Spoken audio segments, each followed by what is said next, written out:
Welcome back to the budget battle, everyone. We are on week 2, day 3. We are back on Sunday, and we have 4 more series for you today. Tonight was a long one. I think the stream went for like 8 hours or something. I actually tuned out after hour 5 because it was so long. But this one's going to be pretty long as well. 4 series. We're really committing to these long days. We will be starting you off with Envy versus Celestial. Both teams currently down 0-1 in Group F, so this game is a game changer for both of them because this will allow them to actually fight for the second bracket spot, so they might be able to claw their way back towards the finals, especially Celestial having a bit of advantage currently down one series, but they do have a set win, so that might help them break a tie if there is one. But we have our first chase onto Creeth here, who will be surviving for just a bit longer, and I'll introduce my co-caster, Hasso. Hasso, what are we thinking about the game so far? To be brutally honest, man, I'm excited. I love Cold Tower sets, some of my favorite, and I'm liking the build so far. You know, these survivors do have a lot of pressure on their gens at the moment. But I tell you what, Creeth has made a beautiful death spot. This is exactly what you need if you're on the side of the survivors, to make the death spot just perfectly. That will slow down Momo a lot. They should get a gen to pop for this. Realistically, they're probably doubling out that log gen, and they are too, so a top mid gen. So hopefully they can pop that if you are the survivors. If we can have a look onto Mango, see what he's up to really fast. He's working over towards 2 or 3, so very nicely done. They're going to pop that top mid gen. This is what you love to see. Now, Stasi, the build, turn back the clock and eruption. They're not very well synergized. What do you think of them? Yeah, I have to admit, I did see that straight away, and noticing that as well, we actually don't have a 4th perk on our killer, which is very uncommon. I think the amount of redundancy that you get from survivor perks makes actually buying them much less effective than buying killer perks. So to see a incomplete killer build is very strange. I'm keen to see how we can actually make this work, but Creeth able to step away from Shaq here, is able to go towards the 7 to drag out the chase just a little bit longer. We are going to be forcing out the double blink, but we get taken down in the single. So what I would assume from our survivor side on Celestial here is I'm assuming to see much more fleshed out survivor builds. It's not very common that we actually see a killer that doesn't have a complete build or doesn't have 4 really good perks, because it just seems to be that that's the right way to go effectively every time. But Celestial disagreeing, and hopefully just have a lot of confidence in their nurse set and able to just bring back the game and get an easy 1-0. But we are going to see Ellie stealthing at 10 here. We actually get caught very easily, and we'll be taking the chase down towards 9. Yeah, I mean, very nicely done. I mean, Creeth obviously, you know, on second hook here. Elivira's taken a tag, and I assume Cerezia will come in here for the pull, which is what's going to happen. Not too sure what perks are allowed. I believe it's obviously it's S tier, so basically every perk almost. If we can have a look over to really fast to Cerezia, see what perks they've got on, that would be really appreciated. So we know we have friendly competition, smash here. All right, very nice. And Creeth just doing really well to last here, playing around the tiles, probably up to force lock as soon as possible, and that's what we're going to do. That will buy so much time. We're even going to fake out the fatigue and just buy a little bit more distance away from the hook. So this is what you love. This team is, you know, Envy's been around for a while, and they've been definitely a team that has gotten better over the time, especially in the past few months. They've stuck together and you know, had very rare roster changes, so I love to see that. But I tell you what, we are right back onto Cerezia. This gen over towards 11 does have a lot of progress. We're just going to turn back the clock, not even worried about that. We did see a survivor run behind main. We've got 2 injured on the board. It's looking pretty damn good for the survivors so far. If they can get a reset off here, Stasi, that could definitely tilt the game a lot more into their favor. Yeah, the split isn't as bad as it could be, although we do see a pretty tight. Well, we do see a pretty tight section, but 8 is a little bit split, so we might be able to play around that. And then we've also got a different gen. But we take the down. Ellie smashing a gen in the background. We're sitting at 1, sitting at about 90, and this is a great gen to be progressing as well. 11 is right in the action. If we can break that, we're going to start ourselves up in a great position. The ideal here is that we're not be able to reach it in time. Stop, turn back the clock. Oh god, sorry. And that's exactly what happens as we see the 11 gen does end up rocking in the background. We also have 3 more gens still active. We have down 6 on road. We also have 12, and I believe there was a gen near 10. So we still have a lot of action for our survivors. The gen split is quite forgiving. And we've had just a very, very strong early game. I think it's, as you said, Creeper's death spot, although the chase wasn't amazing, we were able to just force ourselves to go down in effectively the best spot in the map. And that alone just allowed top gens to be completed, which is a great, great scenario. Just keep the chase down bot, keep dying corner, force the long hook times, and in Nurse, you're not really expected to have great chases, so it's fine. But we do see Ellie will be taking the next chase at 4, only just gets hit there, will take the down. And we have 2 other survivors who are injured as well. So it is a pretty close game here. We do have 6 and 12 both being progressed. But all it takes is one person to be caught out and it's game over. Yeah, absolutely. I mean, this game is all about, you know, or majority of it is about your mental and how you approach the game. So it is very important to stick strong, even if mistakes happen. And I'm really liking this so far from the survivors. They've got a fair bit of jump pressure. We're going to just get it down here as well. So this is going to spell real problems because Mango's not close enough to get this unhook. He's going to send it in regardless. Now we're going to opt to go for the pick. So Starzy, what do you do in a situation like this? There's 2 injured, 1 on death hook. It is a bit problematic, I guess. But yeah, I mean, I'm not too sure how much progress that main generator has. Assume it's got a little bit because Mango was cranking it, but that'll be a down onto Mango. That'll spell his first hook if we do opt to hook him. And you know, this is very nicely done from the side of Momo. So he's doing very well on the killer. He's got 1 on the hook, 1 slugged. All he needs to do is find Oliveira, look towards bot for a second, which he could easily find. And he's going to blink back to hook, which is probably the right play to almost just confirm it a little bit and try and catch a survivor stealthing or catch Ali stealthing off guard. But it does look like, you know, we're going to have to wrap for this pickup onto the survivor. But yeah, Starzy, it is looking really problematic for the survivors at this given time.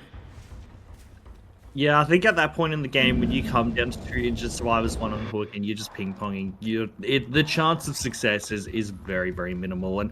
And we see it perfectly illustrated in this example where Ellie at 10 has just been forced to stealth the whole game and hope to God that a huge mistake is made by an Earth. It's just not going to happen. You need to play so passively to secure the win, and you're fine to do that. We do see that Ellie does go down here. Is first hook, so Mango could be a fresh bleed out here. However, we're stealthing in quite an awkward spot. I don't know whether we've really committed to the stealth here, or this is the spot that we've chosen. But if we have, I think we're probably going to get caught. Momo, though, going just around the car, pretty much keeping Mango on the peripheral for about a good 10 seconds. And was not able to find them. We actually go for the pickup onto Ellie as well. So it looks like we decided to rotate as well. We know that 2 has just been checked by our killer, so we might be able to buy it some time. Still another 2 minutes, so there definitely is enough time to drag this out. But the chances of success are looking pretty minimal. However, if we do get a fresh bleeder here, that is huge. We will be able to secure the 4K one will actually be a win, not a tie, so that would be great. And 1 hook stake can make all the difference when there's only 4 gens. So it allows you to fight for a 3 gen and still win, which is a huge, huge bonus. But we do see Momo rotating around up to 3 here. Is going generally in the right direction. We know that our survivor is stealthing somewhere between 1 and 2, and it looks like we most likely are going to find them. We are pointing in on where the blood trail was going, and I think we've gone right on top of them as well. And yeah, this is going to be a find. So that is going to be the 4K1 for our nurse here, off to quite a strong start. However, this is very tieable, so we'll have to see what the survivors of Celestial can pull out here. We are going to go to a short intermission, We'll be back with you in just a few minutes to see Celestial take on the Survivor side.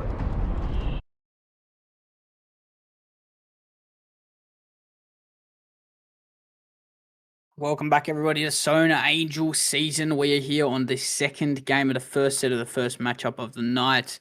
Envy taking on Celestial. We have the Nurse on CT1. We did just see a 4K one on the side of Celestial. Very nicely done. So now it is time for them to hop on the Survivor, see if they can pop 5 generators and meet the win con.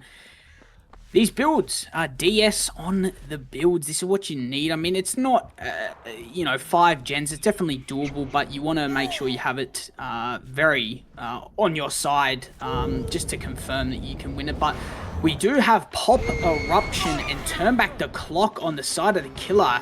Very nicely done. And we're just going to take a death spot right to the edge of the map towards 7. Straight off the rip. We might even use Life if we can. No, we're just going to die right edge 7. This is a fairly good death spot. We have one already set up for pull. There's no deli, so a little bit of gem progress, not as much as we saw in the previous game from the first chase, about half the amount, but I'm going to drag this up towards the 3 side of the map, and we're just going to hook top mid. And then no, we don't even get there, so that is very unfortunate. We're going to get enough distance to make it back to 7. This is not what you want if you're on the side of the killer. We're not even going to play it for another blink. We're just going to drop on the first blink and take chase towards Shaq. Very nicely done on the side of Dex. Really, really well played. Don't know how we've gotten off, but now our time is to just die in the corner. If we can have a quick look over to the survivors, see how much gem progress we've got going. We have a gen over towards, believe that is, got to count, that's 11. So I've gotten my numbers wrong again. So 11, Chase was just over towards 7. So, very nicely done. A lot of gem pressure. What are your thoughts on this start, Starzy? Yeah, I mean, it's always very, very effective to get rid of the 11 or 1 or 12 gen first. Usually we wait until for main, usually that's in the last 3 gen, but getting 11 done out of the way is great here. We see that there's actually another 3 gen kind of near the top side. So it's definitely the right call here, but we do see that Dex does get off the hook quite quickly. We see that Cerezia is a little bit more equipped for the game than our last nurse was, Momo. We've actually got 4 perks. We've instead just opted to gain pop, and effectively that's it, but that is going to push us in the right direction. We used Lie to actually get us to a great spot here. 11 has already been completed, so we are pushing ourselves all the way towards the top corner, and this is a great death spot as well as 2/3 is being pushed. We've also got 7 and 8. Actually might be a double there. So we've got the double and 7 and also 2 being pushed as well. So it looks like we have once again chosen some great gens to push. The 3 gen is effectively gone in any scenario once 7 pops. And we don't really have that much of a defense for the late game. So we do see that Cinia does complete the 2 gen. 7 is on the verge of completing as well, which will be done. We are looking for our stealthing 8, however, don't see us straight away. We are down to 2 gens now. Pop goes the Weasel, still accessible to us. We should have been more aggressive. Needed value from pop, however we aren't going to get that now, and any pop value that does get used here is going to be almost useless, as we see our bottom 2 survivors will be pushing the game towards its conclusion, and we're actually opting to tunnel out Dex here and instead push them towards 3rd. But no, we decided to leave instead, going back towards middle. Pop now gone. We're not going to get any value from that, but we still do have Turn Back the Clock, which will give us some minimal value. But still, it's 10%, which will slow them down from at 12 seconds. So it will push us in the right direction. However, our Adam has rotated as well, and we've got a couple of very, very effective stealths. Our Celestial are just stealthing for their lives here and getting the reset onto Dex as well. Yeah. I tell you what, this is really well played from the survivors. They're very locked in. You can clearly tell Dex resetting. I'm not too sure. We did see a crow land. Doesn't fly away though. So very unfortunate that Cerezia does not notice that. That's the reset on from the med kit. with Bite the Bullet. This is beautiful. We do spot out a crow here, so we might even be able to find... Do not alert that crow. Oh my goodness, how have we gotten away with that? That is diabolical. I do not know how that's happened, but I guess the game is the game. And yeah, it plays on. So same opting to stealth in basement, which definitely is a bit of an odd play, but you know, maybe we'll check it, maybe we won't. I don't really see too many stealths often, but we are just getting in the furthest locker from the stairs. This is a really very synergized team at the moment. You can clearly tell they are playing this really well. Serezia really would be under the pump here because cannot afford to let 2 gens pop. We have to play for you know, obviously we can play for Wincom, but you know, the gen split Stasi is just not there for Serezia. And we're getting back in the locker again, and Serezia has to leave this gen very shortly and go check main, because I know for sure main is getting doubled. If I'm not, no, it's getting singled. So another gen must be getting pumped. So the water tower gen is getting worked. So this is really nice from the survivors, but the pressure Stasi is just too good too good to be true, to be brutally honest with you. Yeah, what's interesting there is we actually had all 4 survivors working on 1 gen each. 4 gens in the trial, and we were working on every single one of them. But that's just a crazy amount of pressure that we're pushing forward in the game. But we actually get a little bit of extra time from Momo, able to kind of drag out this chase for a tiny bit longer, as we actually get a little bit lost here. We get significantly lost. We're buying ourselves an extra 15 seconds, which in this scenario is going to be game-changing, because we have all of our survivors pumping away at generators. An extra 15 seconds will give us a crazy amount of progress, and we see that Eruption has procced as well. We still have 2 survivors down the bottom of the map pushing towards the finish line as well, and we also have Dex, who is rotated from main to 11 to res Momo here. So the survivors are just giving no quarter at all as we push ourselves towards the end. It doesn't matter whether it's progress or quick resets or quick reses. We are just doing everything that we can to put the maximum amount of pressure on the killer. And in this scenario, it's just working perfectly. Yeah, absolutely. And you know, you can obviously tell that these survivors have put on so much pressure within the past few minutes especially. I mean, the Serezia is clearly, the nerves would be there because it's such a difficult win con you're playing for, a 4k2 on the nurse. It's definitely happened before, but it's not, you know, when it's not your pick, it is a lot harder to you know, sort of get the result that is expected if it's so difficult. And you know, I'm not too sure how experienced all these players are on the side of Envy. I know they've obviously fairly synergized on the survivor side, but I haven't really seen too much of their killer. I know Mango is really the only killer player I know, but I am excited to see how this is played out, because it definitely does look like they're bound to pop and get outs from this game, Stasi. But again, it's really going to come down to pressuring these gens, and they're doing it very well, very safe. And I think just ping-ponging between these gens, it's eventually just not going to work out, because how slow the nurse's mobility is compared to other killers like Billy and Blight. So I do think this is a bit of a, you know, a tough situation, because these gens, I'm sure Serezia knows, are bound to pop. There's main getting absolutely worked on.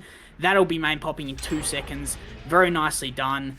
And now, you know, we just have to play for a tie, and it's not going to be easy, especially with this pressure Stasi.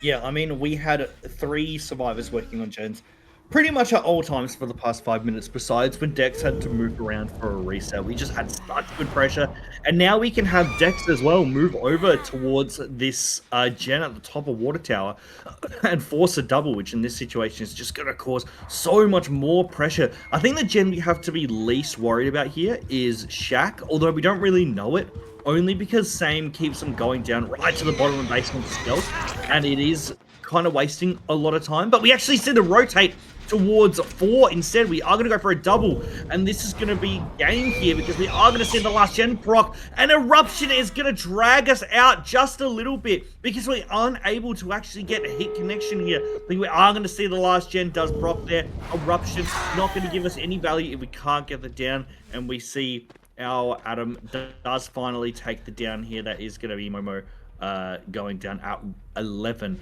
and we will see the end of this game as a 5-stage. So this is a great result for our Survivor team. Just playing very cautious in the mid to late game, and it really just paid off. They played extremely well, but forcing pressure on all gens at the same time. When you have 4 gens working, 4 gens getting worked on at the same time, yeah, that's always going to be a problem. But 5 stage 2 fresh is what's going to finish this game, and we are going to go straight into the next set, which will be a Lich.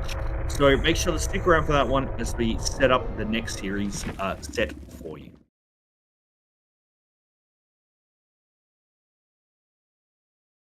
Welcome back, everybody, to week 2 of the budget battle. We have Envy versus Celestial at the moment. We just saw Celestial win their first set 1-0. We're able to win their own set as well. We did see a great nurse game from our survivors on Celestial. We're able to have a great game, 5 stage 2 fresh, get us off to a great momentum going into our Lich. Hopefully we're able to keep that momentum going as we see a couple of survivors rotating into main. Hoping that we don't see a 4k1 here, as we were able to get some fantastic outs last game. Our survivor builds are much less pronounced. We see a lot of incomplete builds here. Usually only 1 or 2 perks, which is to be expected in the lower sets, unless you have a lot of action in those lower sets. However, looking at these ones, we have a very, very big split in our tiers. We are going to see Dex will take the first chase here.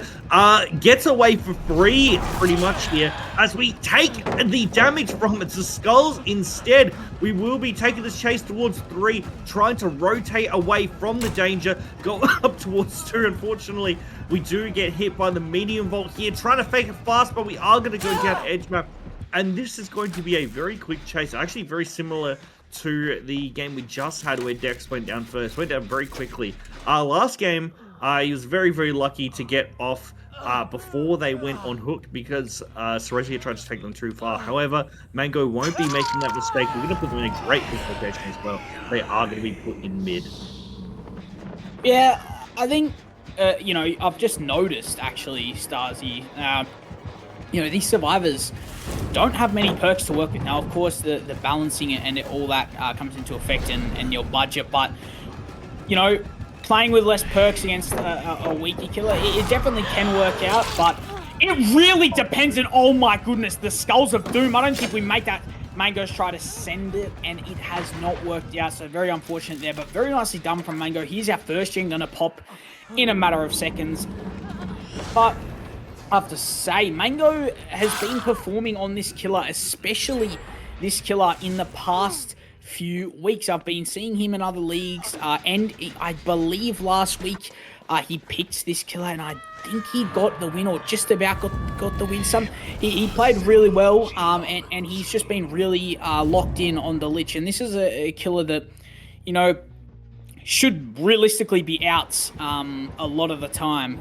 You know, it's not one that should be getting 4Ks, but I have to give it to Mango. The man knows how to play this killer very well, and it's going to be a real test for these survivors, because I honestly think, I mean, at the pace this game is going, if the survivors don't slow it down a little bit and take it a lot slower, which they seem to be doing now, it could just spell more problems. As the unhook does come into effect, there's the turn back the clock, just going to give us some time. And yeah, I do think, Starzy, it's really going to come down to these survivors, how much pace they have in this game, because it is looking definitely problematic right now if they keep going down, but we're going to avoid the skulls there. And look at the gen pressure. If we can have a really quick look over, we're working, I believe that is 5, and you know, this is just really well from the survivors, getting a lot of pressure on the ball. We have 3 gens getting worked, one's about to pop, and you know, I have to say, Mango's going to want to get this down very shortly. I think we're going to make that just in time. No, we don't.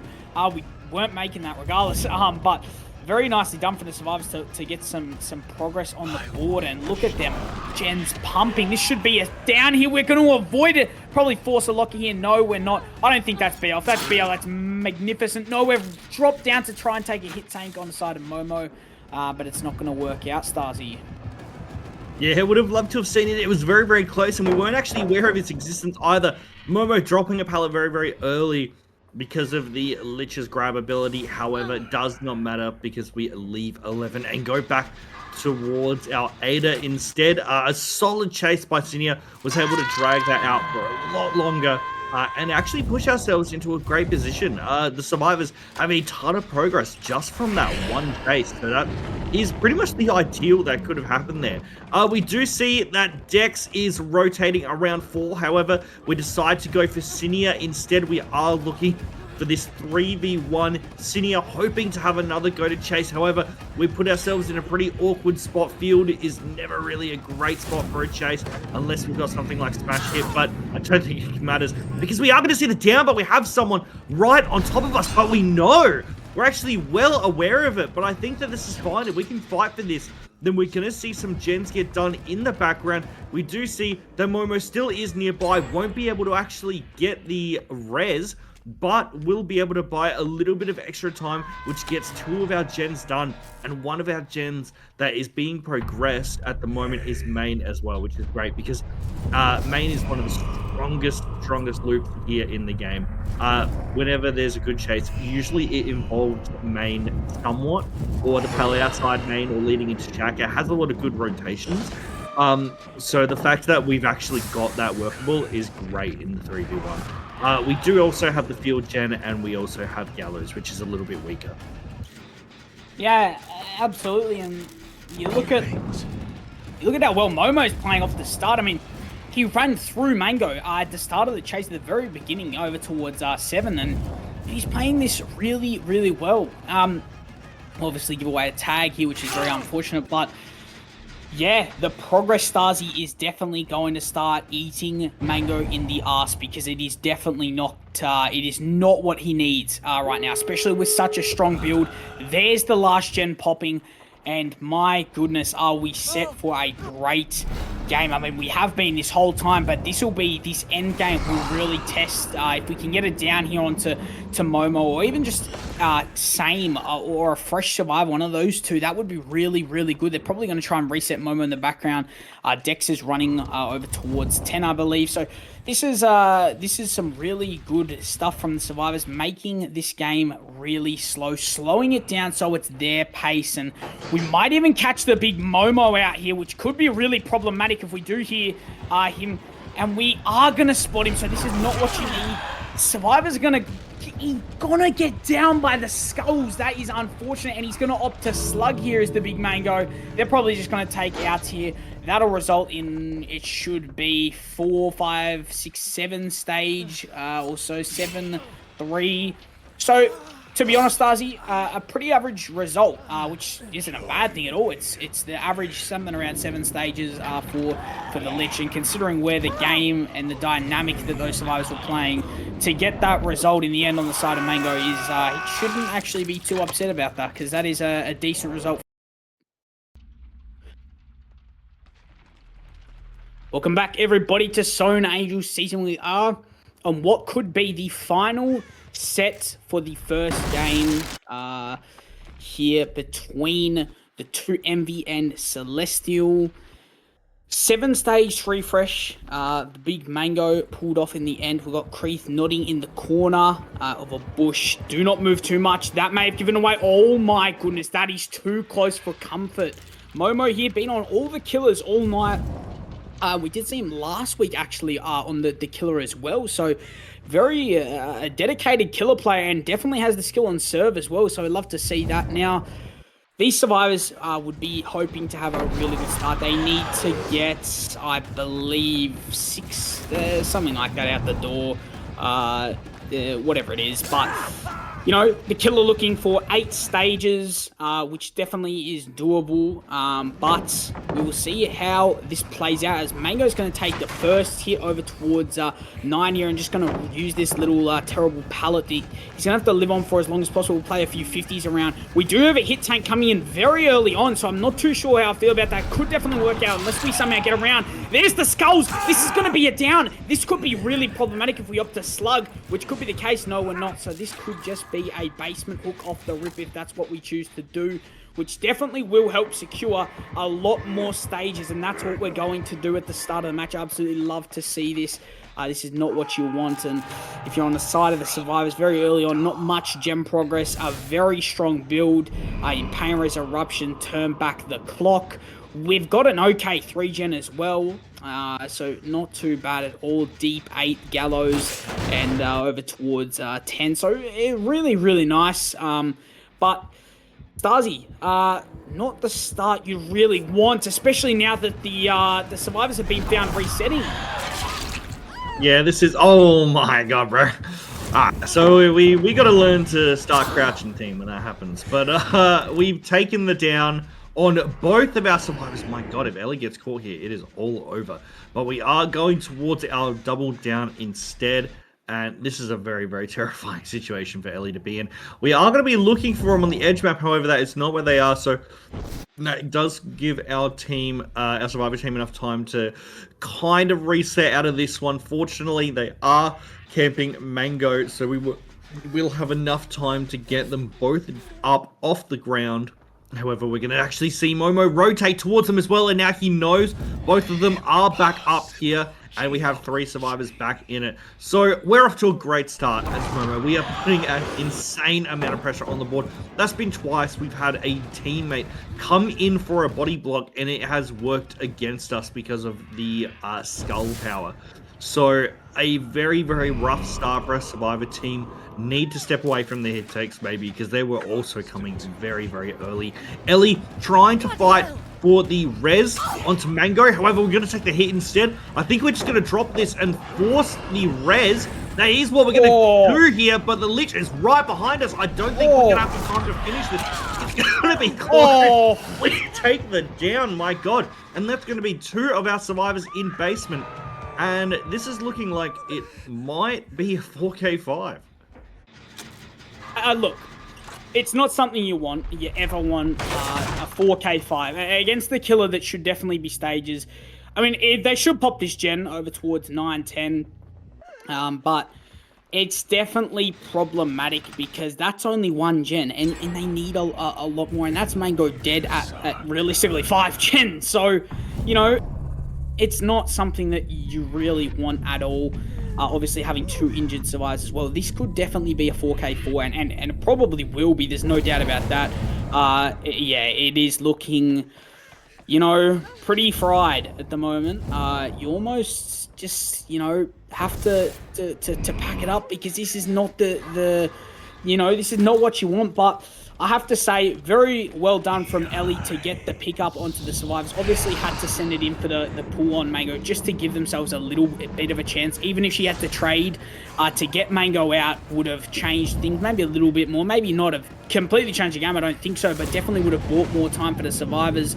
But unfortunately, this will be a down onto Cerezia. But as I was saying, very nicely done from Ellie to get the stealth when there was Mango in basement, and then Creeth and Cerezia obviously down deep 8. So, you know, they've done all right. They need a reset. That's what they're gonna do.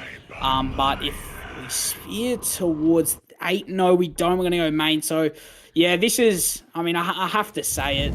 It definitely is a GG, Starzy. I don't think there's any other way to put it. Of course, it's not something you want if you're the survivors. I know the team morale might not be able to tie us at the moment, but, you know, things like this are going to happen in DBD comp, and that's just the reality. So, you know, it's unfortunate how it's panned out, but a 4K4 looks to be on the books here. Yeah, we do see the res does occur here from Cerezia, but we will be seeing Ellie go onto their second as well. This is going to be the 6th hook of the game. We are at 6 stage 3 fresh now. So I guess technically the survivors are still winning in a way. I would have more explained it as the win con hasn't been met for killer yet. but it is most likely going to happen. We do see turn back the clock is used on the generator there. We also find Serezia, and we are right behind them as well. We actually get a little bit juiced here, is able to buy a couple of extra seconds. However, we are at 11, which this is going to be an awkward one because we are going to just pull that straight up. We still do have access to it, but we get downed by the skeletons again. And I think that's 3 downs from the skeletons this game. So that is going to be Serezia on the hook number 2, and this is the Tycon net. So that is 3 from Mango and 2 from 2 of our other survivors. So we are just absolutely destroying this game, and it really is looking like it's going to be a 4K4, which is an amazing result for Mango. I think there's a lot of really simple things for the survivors to learn from this game. Crouch when there's skeletons. Sometimes it's a bit hard. You can kind of see the killer casting the spell, and you know it's generally going to happen. It is more difficult when you know it's on top of you. However, when you're coming in for a hit take, that's something you really need to be ready for. And I think just crouching in a doorway would have been absolutely fine. That would have been something that's very, very acceptable in this scenario. If you could slow them down by just a few seconds and force the killer to redoubt around you, then you put yourself in a really good situation for a survivor who's just gotten, 300% extra distance over a few seconds. So it may be worth next time instead just body blocking in a bit of a different way instead of just trailing right behind the injured survivor. In both scenarios, it really just didn't work. And it really cost us because now we're seeing a 4K4, which is most likely going to happen. And we see the down from skeletons again.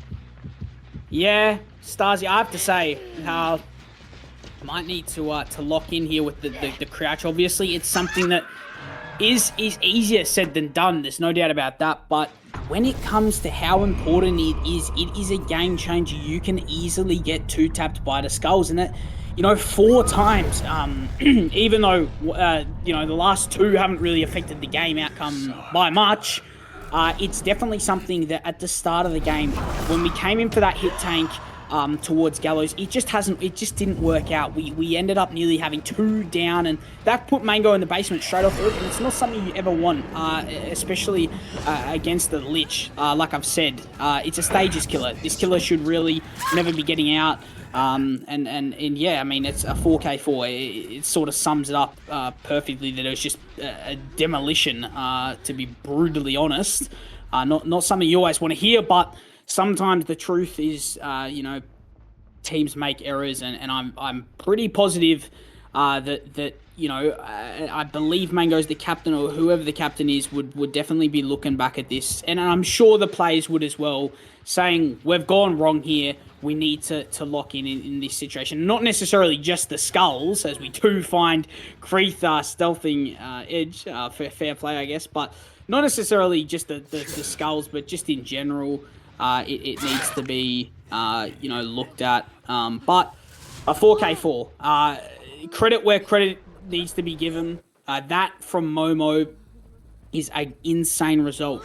Capitalized on the survivor's mistakes, but also put his own foot down on the acceleration and said, this game is mine. I'm not letting, 7 stages. I'm not getting less than 7 stages. That's not going to affect how I perform. I've got a win con to meet, and I'm going to do that. So that's what he set out and done, and very nicely done. Put on a bloody great performance, a 4K4 Stasi. Yeah, something to talk about as well. This was our set. This is the set that Envy picked, which is even more surprising. Based on watching this short excerpt of a game, it doesn't really look like they scrimmed that much, which is fine, right? If you think you're going to win your own set, I guess why scrim? Maybe you scrim for the enemy set instead. Whatever. But the fact that we got mostly down to mechanics instead of getting genuinely outplayed by Momo, which obviously we had a lot of great skeleton placements, but a lot of it was just down to mechanics, like, we just didn't crouch at the skeletons.